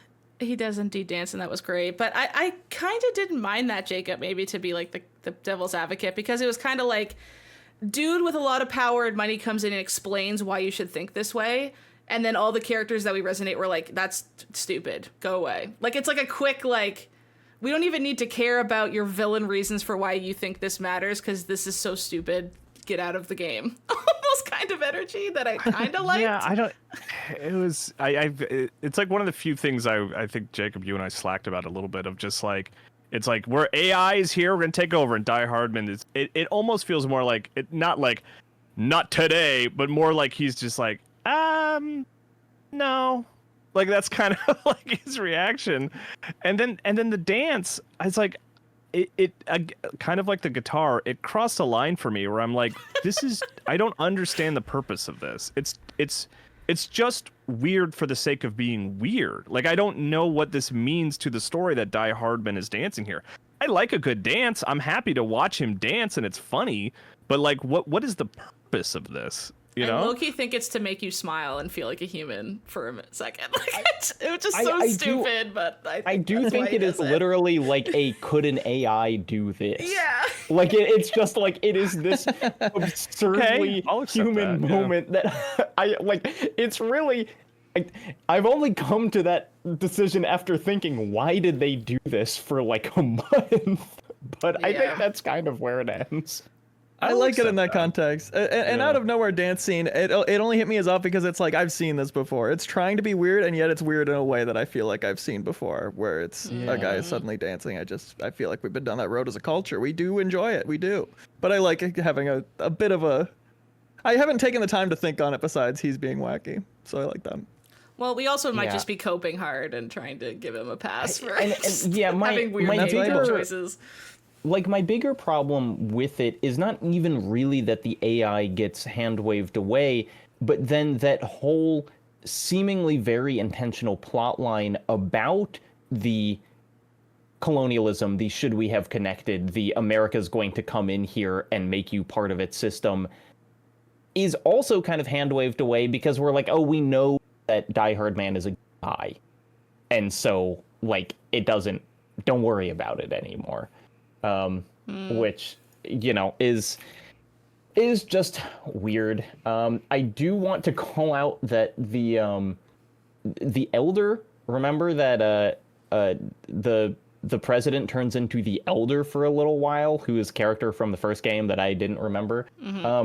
He's played by Armin Shimmerman, who I most clearly know as the principal from Buffy the Vampire Slayer, who gets eaten by a big snake.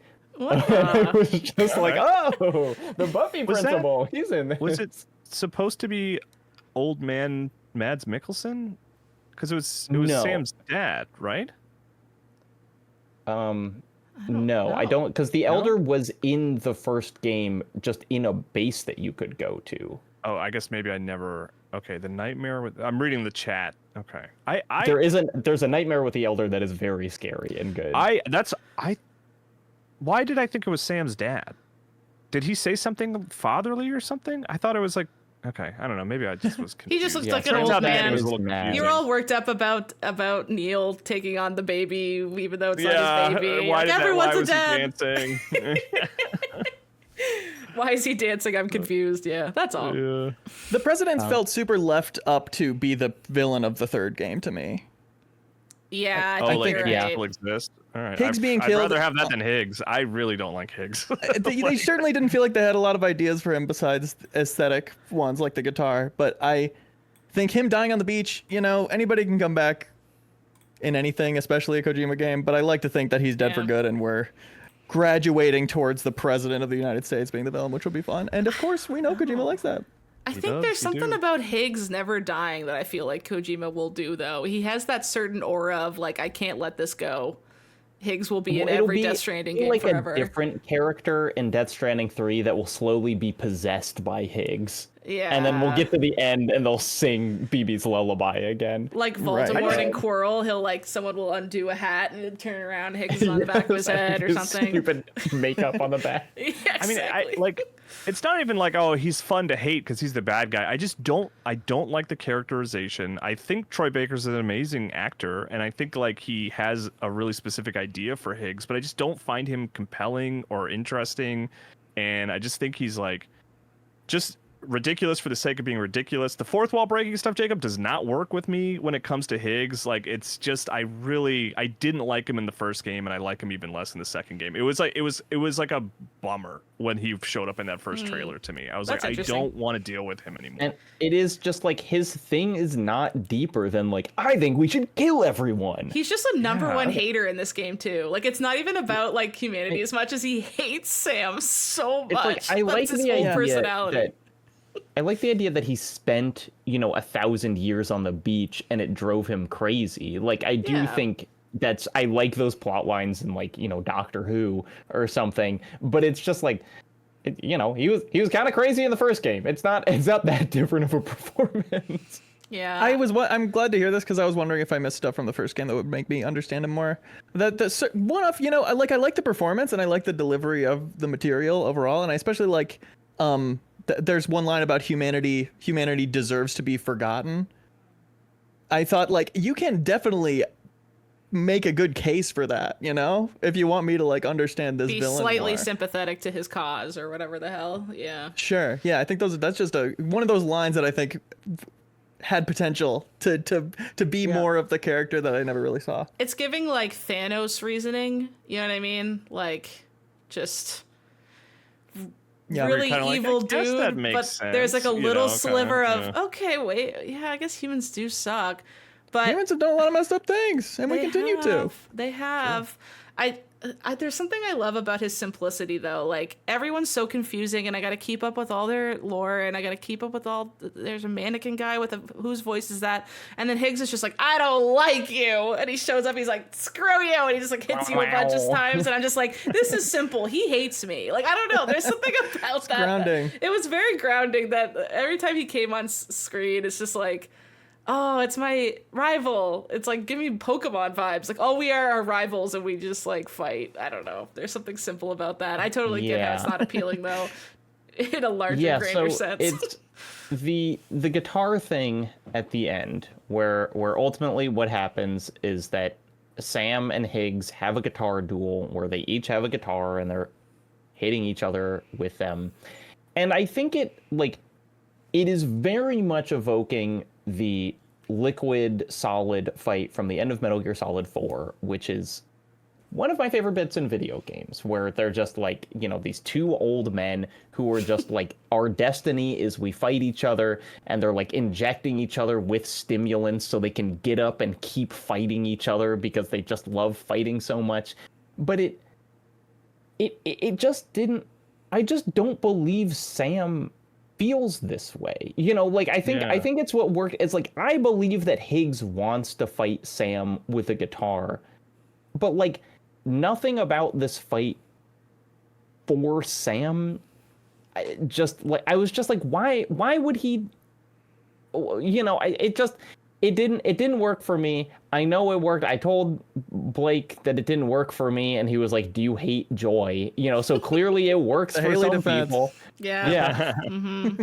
Yeah, I gotta say, But it worked for me because I was excited to talk Good. about it with you guys about how dumb it is. Like, that's like why I Oh, was, okay. That's like kind of why I liked it.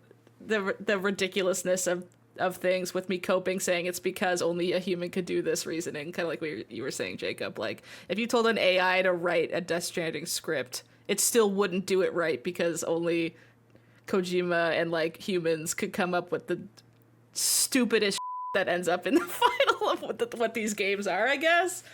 But I don't know. I do want to say though, just like in general defense of coming up with stupid explanations for things, it's like, it's most fun for anything you are consuming to watch it charitably and keep in mind that artists made it and they had some kind of reason.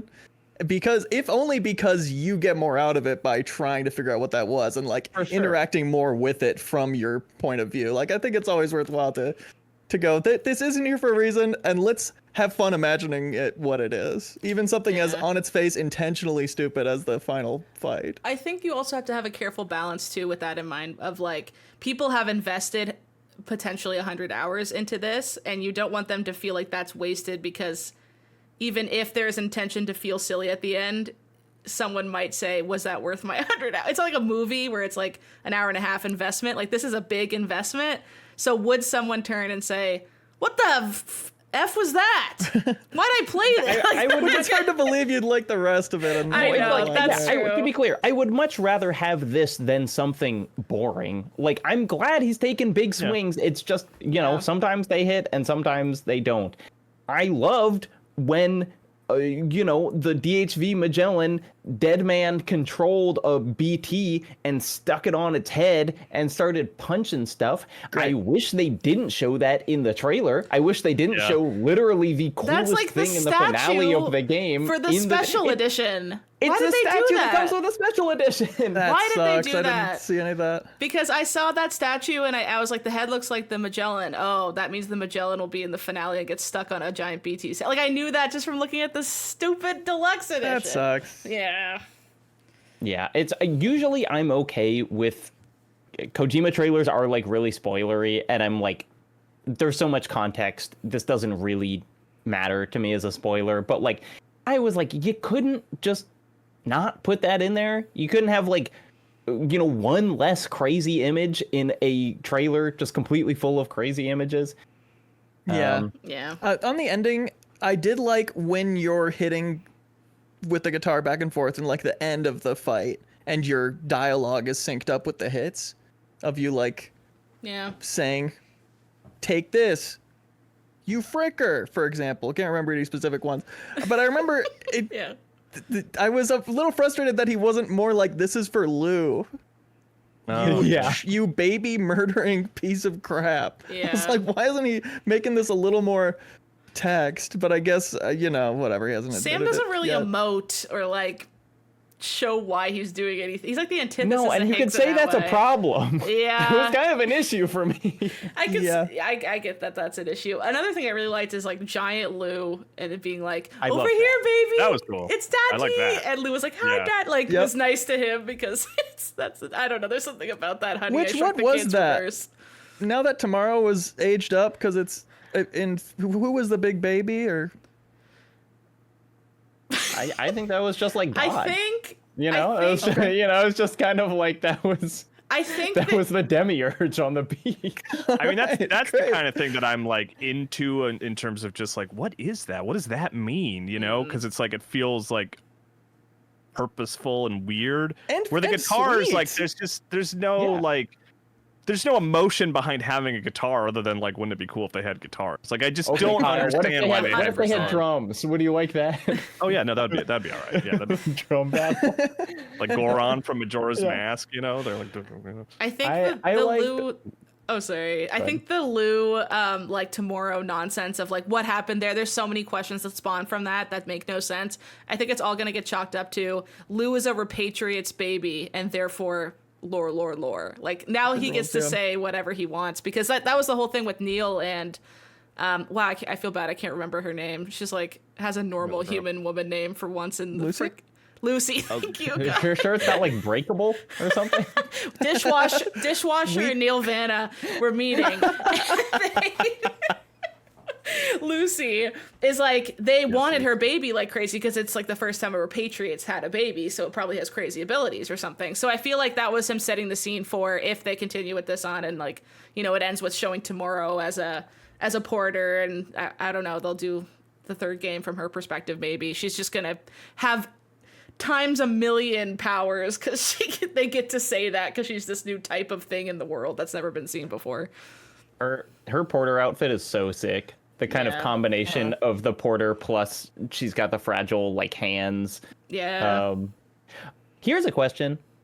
At the end, when we came back and Fragile died, her little hand wristband, it had like old withered hands, which is relevant to Fragile because Leo, you don't know this. In the first game, she actually had an old body and was just a young face because Higgs made her like run out in the rain. And then in this game, she had a young body because Rainy healed her with her like reverse time fall. But then at the end, she just had those things that I thought were robots were like human old person hands. And I was thinking about that for a while. Well, they said like Lou was controlling the hands the whole time, right? What? Didn't someone say that they? at some point? Lou was helping her like smoke cigs? Like from the beach. It wasn't her, but it was. Chat, can you help me if you know? But I feel like it wasn't her, or maybe it was her Ka, like controlling the hands or something from the beach. Oh, Cass says it was Lou's embrace. I thought I heard someone say that essentially like all the hands the whole time have been Lou being like, "Hi, Daddy," like the whole game. even though Lou was also there. Oh, it's her subconscious. Okay, so it's her Ka from on the beach, reaching through and talking through doing ASL through the gloves. I don't know. Sure. A big like earlier, maybe it was before we started proper. I was saying there is one big twist in the game that you could reveal in like a sentence or two, which of course I was referring to like Tomorrow is Lou as an adult, right? Yeah. I liked that. I thought that was interesting and like fun and cool and like I don't know if I would use the word like emotional, stirring, but like the way they had previously explained the way time kind of slows down in the beach and stuff or whatever that area was where she was hanging out with Neil, which just looked wonderful. I don't know why she wanted to go back there, but like away from all the weird skull protectors. yeah, like I liked that. I thought that was I definitely I was much more satisfied with that as a conclusion, whatever was happening with Higgs. Like I felt like that was like a worthy sort of reveal. I don't know. I just was curious how you guys felt about it. I liked it, and one of the more emotional moments for me looking back too is Fragile saying, so apologetic, I'm so sorry that because of what happened you missed Lou growing up. Like specifically, Lou still being alive as Tomorrow is so great, and yet missing her whole development from a baby as Sam as the father, like the tragedy of that was so specific and really sad to think about. I thought that was a And- cool little nuance in that. If we want to read into dads making video games, kind of like the Hayao Miyazaki making a bunch of bad dad movies, Kojima making games for his entire life, maybe feeling like, oh God, it's like my child went into a time portal and I missed their entire development, and now they're in. Yeah. Higgs is his own ambition. Oh my god. Oh. He played, the story goes, right? He was playing hide and seek with his kids, and that gave him the idea for Metal Gear. So he just he played hide and seek with them once and was like, I'm stealing this. I'll see you guys in 20 years. See you when you're Elle Fanning. She was great in this, by the way, wasn't she? I was so impressed by her. I thought she was really good. I loved her power and her action scenes where she was just decaying people in real time and just holding on to them and them kind of turning into rust or whatever. Yeah. I thought that was great. And yeah, Kyle, I thought the last, the kind of last scene of the game where it's just her and Sam really close, and Sam is kind of, he's not able to articulate his love, but you can tell that it's there. That it really worked for me. That was another thing I was really pissed was in the trailer was them kissing. I would have really liked that to have been a surprise. Lou and Sam? No, Sam and Fragile. Sam and Fragile. Yeah. I don't know. Them having a romance is something that I wouldn't think he'd give me, but I was happy to see, but it did get kind of ruined because you get to see the kiss. That kiss I was a little confused by, because I was like, are they somehow, is this necessary for them to get to the beach? Nah. Or are they just doing that because they love each other? They love each other. Yeah. Okay, well, good for them. They do say it is the closness of their relationship is what's going to get them to the beach, so maybe it is a little cherry on top. You think they faked it? Just for a beach hop? No, I think it proves how deep it is. Good. That's what I think too. A thing that I really liked right at the end is I love the opening credits of this game, how it's just kind of nature, and then you're seeing pieces. And I love the end credits of this game where it's nature and you're basically seeing the iconography of the game decay.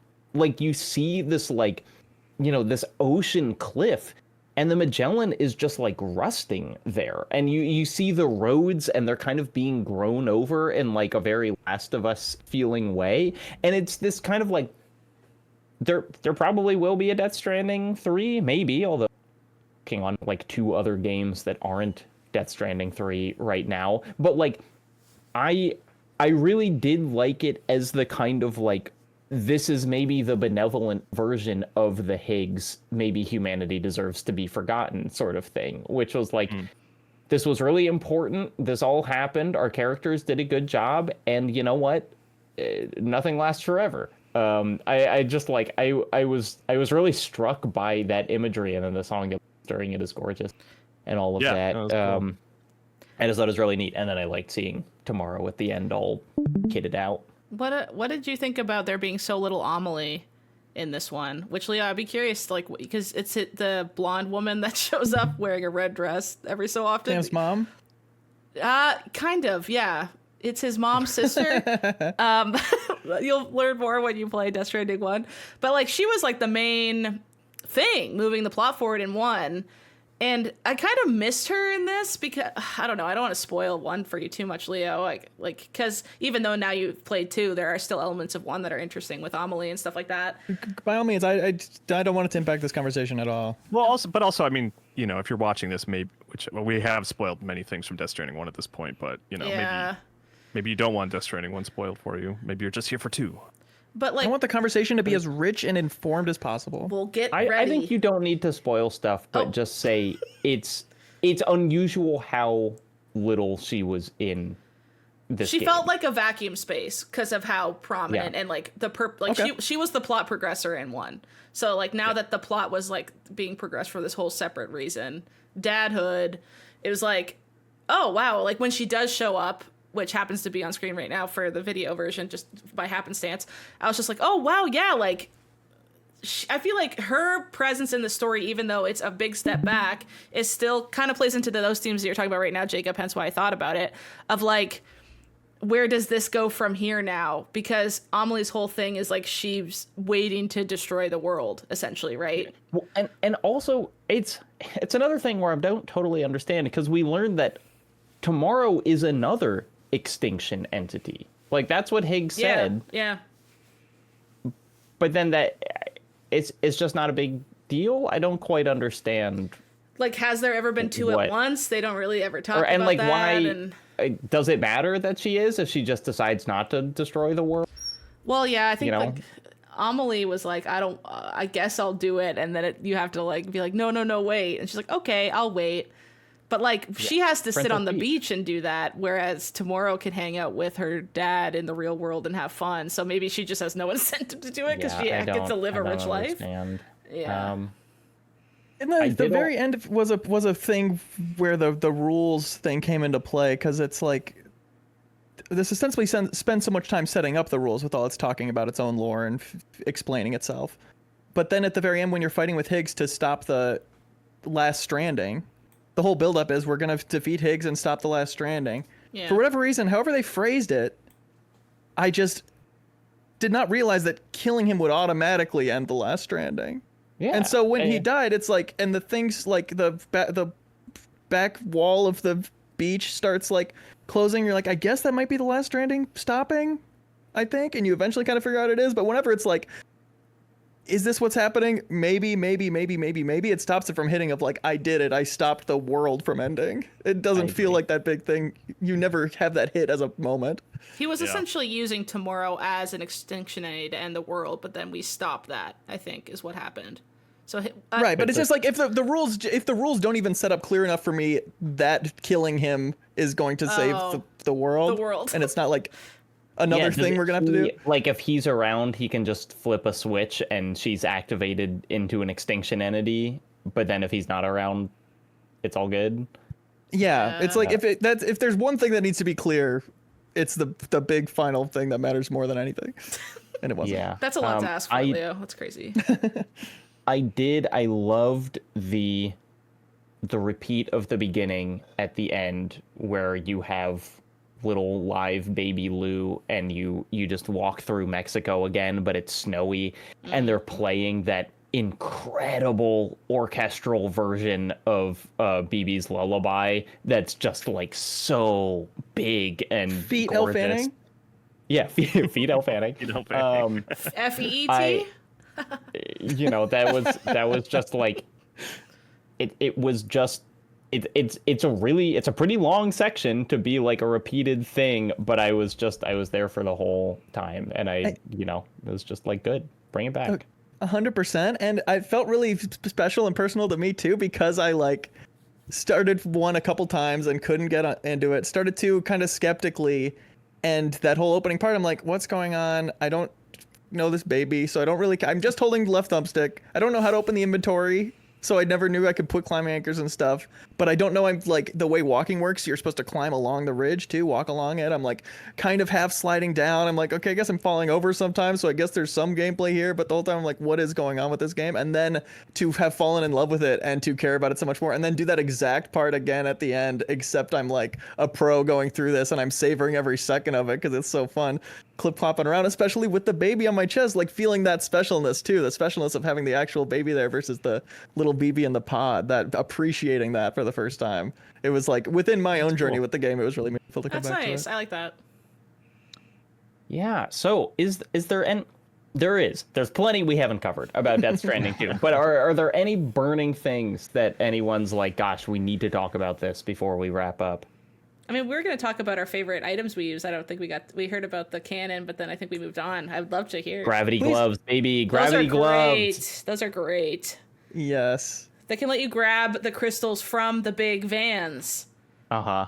Oh, game Huge. changer. I immediately took off my power fighting gloves, even though they looked cool, and put those on for the whole rest of the game, 100%. Yeah, anything, especially things that weren't in 1 or Director's Cut 2, because I think a lot of my favorite things were a crossover. The like jetpack stabilizer level 3 you get is an absolute game changer, and I think that you was can added just in jump Director's off Cut. a mountain. Yeah. It Yeah. feels amazing. It's lame and you get it pretty early. It's not like a late game unlock or anything. But like having the grappling hook, the sticky grappling hook on the vehicle, Huge. I feel like made a big difference for me. And I loved that. You know, just being able to grab packages without having to get out of the vehicle and stuff like that. And it looks cool. You know, I really enjoyed that. Very It's satisfying. also really fun to use just the regular grappling hook. Sometimes there are deliveries where things are in really weird places, and you shoot it and you pull it towards you, and you do actually have to hit the button to like grab it out of the air. But like getting that right of just yanking it and then picking it up and putting it on your back, incredibly satisfying. The sticky gun, I did not play 1 second of this game without the sticky gun. If I didn't have a sticky gun, I was sprinting towards the nearest place to craft it. I love it so much. In combat, taking things off of people's backs, like yoinking a voltage rod off of the guy who's storming towards me, yoinking it off his back and opening it up and having it ready to Hitting it. fight him with when he gets there. So satisfying. And yeah, the catching, amazing. In general, throwing cargo, it's all in the first one, but I fell in love with all the stuff in the first one and this one. Yeah. The combat feels so good. It's so The Metal combat's Gear way coded in a better. way I didn't picture. The way you're like toying with enemy AI and stealthing around and stuff, it totally satisfies that itch. Yeah. Yep. I use the BT hollow grenade because the reactions of the enemies are so real and funny. Like they'll just be walking, and it's this huge dude, and you chuck it out, and it's like imagine being the guy who's been terrified of these things your whole life and you can't see them, and then one random Thursday suddenly you see one for the first time. Like they don't just go, they're like, oh, they like crumple over, they're like hyperventilating and crying. I just come up behind them and strand, like knock them out. I'm like, perfect. I always had a few of cool. those just to scare them because every single one of them would realistically their pants whenever I whipped out one of Yes. those. You can also throw out one of the little animal, the koa, the smiling little mammal that you get from the animal sanctuary. You can throw out one of those, and they're like, oh, some of them will go hi, and they're like cute with it. That's also great. All the holograms. Did you guys catch any of the BTs as Pokemon? No, Yep. I tried caught to. I the. couldn't figure it out. I caught like every animal, and I even got like a albino kangaroo, and I got a trophy for it. It's like a rare kangaroo. But you didn't use the BT capture grenade? No, I never used that. It's awesome. Awesome. Yeah? You can get them. You can get all of them. You can even get like that giant crab thing that you have to fight at the end. You can get that as a summonable. That's 20 times the size of any of the other ones. That's sick. Yes, You or can summon like the that. whale that you fight. I didn't manage to catch the whale, but you can the Leviathan of Tar Lake or whatever. And what's the best part is when you summon them, it starts playing like old Godzilla music. Like it really doesn't sound like the rest of the That's game. awesome. It's just kind of like bum bum bum bum, and the creatures are rocking and socking each other. It's No, notice how Pokemon Company doesn't sue Kojima for throw and catch thing over their patent. Only other Well, little they haven't guys. unlocked it yet. It takes a while to unlock. They're not real gamers. That's what. Yeah, that's No. what you're telling me. They don't play the games. Yeah, that's fair. I like the dog mine. The Yeah. car always gets spotted when I park the car and go in to do a base. Somebody patrolling always sees it and comes to investigate it. So I started leaving a dog mine by it, which sees them from afar and like sprints at them so it doesn't damage the truck. It's really cool design that way. The little tweak of making it so zip lines can curve over things. Weirdly, my favorite change. love in the, that. Oh yeah, my god! it's so fun to just go up and down. And I love. We didn't really talk about Dollman all too much, but I'm curious if you guys are Dollman heads like me. Yeah, I like Dollman. I love Dollman. Like anytime you zipline, wee! Like he's just so cute and charming. I love having him around. If you throw him too much, he gets pissed off at you. I don't know if you ever tried that. I like every single time you take out the sniper rifle, he's like, Sam, be That's careful. not The silence." sniper rifle, it's not silent. Yeah, he'd be. I like when you walk into the water as he's talking. He goes, boop, boop, boop. He just like Yeah. starts getting drowned as he goes underwater. He was a so great. funny. He was a great character. I remember when I first saw him in the trailer, I was like, "Is that an Alan Wake puppet?" And then he became so much more. I want him to be my Labubu. I want like a life-sized doll man, and that'll be my Labubu on my purse. He is also in that collector's edition along with a giant He is, spoiler. and You get on a little eBay they sell just the Dollman keychain for like $300. They know what they're doing. Someone on Etsy, get on it. Just Get start on making it. doll man. Right. Make a Dollman Labubu, please. I'll give you And money. Dollman, total point in favor of like this is a world where the rules don't really matter and anything can happen. It's like that they can have a stilted frame rate puppet Yeah. talking to you and have it like make as much sense as anything else. Like totally additive, totally fun to have that. The design of Charlie too. Yeah. That it being so all over the place makes it very fun to watch those cutscenes. Yeah. Yeah. I liked the graphical look of everything. Also, just in general, how good this engine is compared to the first game how much better the It's engine bananas. got. I can't believe. I mean, we talked about it on the MinnMax show, but like the flooding, the avalanches. There was a time when I was on a mountain in like on a motorcycle, and an avalanche started, and I was just driving down the mountain away from the avalanche, and it looked like the advanced Crash Bandicoot level, because I was like I was driving towards the camera and watching the avalanche come towards me. It was like the coolest thing I've ever seen. Yeah. Just last night I noticed I did a cargo catapult pod, which is so fun, and I believe in the first one. You land in the catapult pod and it kind of like tears itself apart, like falls apart as you walk out of it. And I landed on a slope on the mountain, and all the individual pieces started sliding down the hill and, leaving perfect trails in the snow. These heavy pieces of metal sliding so fast. It's like, this is so random. It feels like they're just showing off. Yes. And even a zip line the first part you made, Jacob shouts out your zip line at the start of the mountain on the near the Ghost Hunter, I think. Mm-hmm. It was, as the snow kind of starts, the zip line cuts so close to the ground where my dangling foot created a trail in the snow. Like it went, it gradually dipped in and then gradually dipped back out, and there's just like this untouched straight line beneath that zip line. That looks so perfect in that beautiful Such a good engine, like to the point that I remember Death Stranding 1 looking insane, and now you can do you know how they do side by sides now, and they're like, look at the improvements. I'm like, it looks the same. Stop trying to sell me a new TV. Like it's it looks like noticeably better. I know every little freckle on Norman Reedus's face. I know where he has a mole on his cheek in the same place I have a mole. I know that now because of this game. It's fantastic. And Lou has a super identifiable birthmark, right? Yeah, he checks her birthmark at the end. Yeah. Never noticed that. Okay. Yeah. Also, Higgs has one of those birthmarks. Why? I don't know. That's gonna be something at the end. Yeah, that's gonna be Death Stranding 3, the birthmark origins, and we'll say they were there all along. Oh my god, just like in Madagascar 3 when he died or something. I don't know.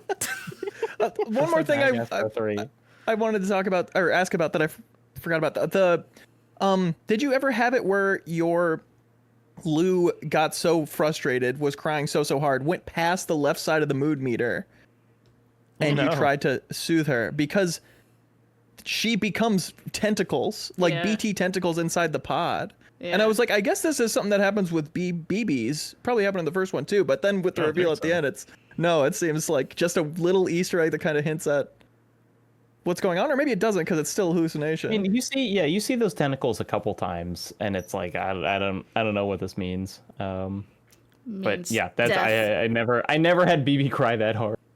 Oh, what a good dad!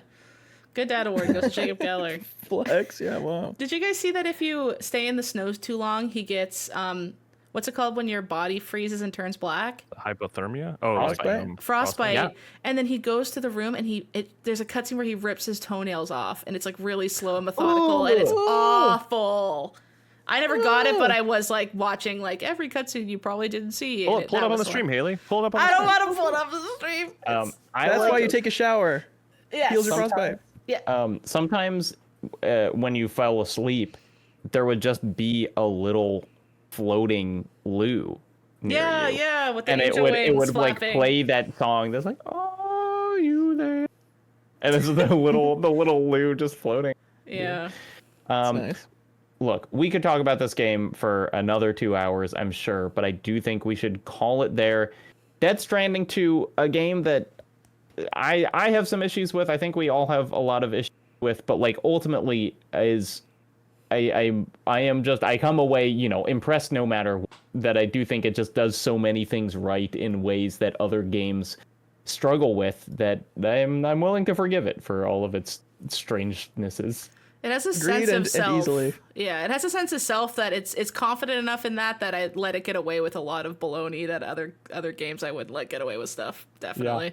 Yeah, like there's a point of view to it, that's just like weird and like interesting and like thoughtful that I do like. And like I think if I think of like the Kojima stories I love, Death Stranding 2 is pretty low on that list, but still like still just like totally engaging and totally pulls me in and is more interesting than like 99% of games narratively to me anyway. Maybe that number's too high, but like I just really enjoy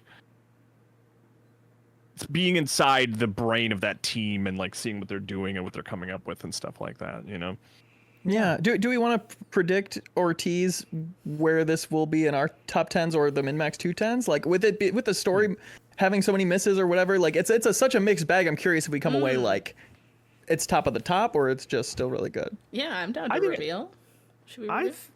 Oh wait, like our personal top 10s or like where we predict it'll be on the 210? Is that personal top 10s and then that'll show us, I guess, where it might get on the 210s. Yeah. I think it'll be like 4 or 5 for me. I think it has too many yeah, like there's no world in which this game is above Expedition 33 for me, which has so many things I like and the narrative works totally. But it's, you know, like I'm giving it credit for all the things that it does that I like. Yeah, I think bottom 5 for me. We'll see. Oh. I think there's stuff I've the loved worst a lot 5 games you played all year. Yes, the worst 5 games I played all year. That's correct. Damn it. But we'll see. It's battling. I got Ghost of Yotai coming up. You know, I love. I can't love wait Expedition. for Ghost of Yotai. Yeah. So we'll see. It's really fighting Expedition 33 as the very top of my list, honestly. But like, how the hell do you compare Death Stranding 2 and Expedition? That's what I'm struggling with. So I'm kind of letting my brain ruminate. Which one made you feel more? They both made me feel a lot, but so different things. Expedition 33. I'm letting it simmer in the back stove of my brain until we have to talk about it, and I'm seeing what my gut says then. Because right now I couldn't tell you. Like, they're too different that I can't figure out which one I love more. But I love them both in different ways. But definitely high up on your personal. Oh yeah, like it'd be 1 or 2 at this point. Yeah. And now Leo. What's Leo gonna say? I don't see it being below top 3 for me. I've had such a come to Jesus moment with. Everybody's always said it's such a Leo game, and at this point it's like, well, I can't believe other people like it. It's such a Leo game. I've had such a special connection with it. I feel like just one of those games where every moment just rocks, and I'm just vibing.